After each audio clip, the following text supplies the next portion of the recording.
Liberal judge humiliates Karoline Leavitt in court, but her response leaves him speechless. The courtroom was packed. Cameras tracked Karoline Leavitt's every move, and liberal media representatives eagerly awaited the judge's words, hoping they would be enough to end her career. Sitting high on the bench, the liberal judge smirked as he banged his gavel against the desk, his eyes locked onto Karoline. "Ms. Leavitt," he said in a condescending tone, "the fact that you're even in this courtroom is a joke. But then again, I'm not surprised.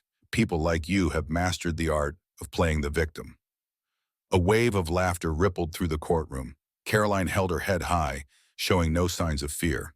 The judge continued, "What I'm really wondering is this." He leaned back, crossing his arms. "Are you here speaking for yourself today, or are you just Trump's puppet?" The courtroom erupted in laughter. Liberal journalists exchanged excited glances, some already drafting their headlines. "Trump's puppet humiliated in court." Karoline allowed herself a small smile. She adjusted the microphone and spoke clearly.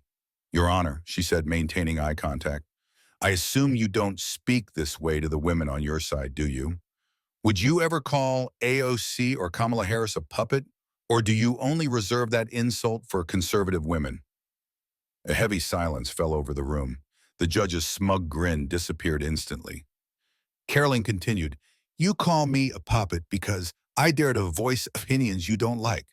But let's be honest, many of the politicians you support don't even make their own decisions. Aren't they, by your definition, also puppets?" The judge's eyebrows furrowed as he leaned back in his chair. Narrowing his eyes at Karoline, he said, "The real issue here, Ms. Leavitt, is that people like you twist reality to fit your agenda. Conservatives never admit when they're wrong."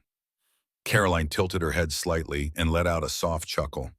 "Oh, really?" she said. "And what about you? Don't liberals manipulate reality to fit their narrative? Criticizing Biden is off limits, but attacking Trump is fair game. The media scrutinizes every conservative move, yet your leaders get a free pass. What do you call that, Your Honor? Objectivity, or just one big theatrical performance?" The murmurs in the courtroom grew louder. The judge clenched his jaw, but he avoided Karoline's gaze. "I am the presiding judge in this courtroom," he snapped. "You cannot use this as a platform to make political speeches, Ms. Leavitt." Karoline shook her head. "And I knew you'd say that. The moment you start losing the argument, you try to silence me. You don't want the truth to be spoken." The judge slammed his fist on the desk. "You're nothing but a populist, Ms. Leavitt. You say what people want to hear, but you don't actually change anything." Karoline smirked.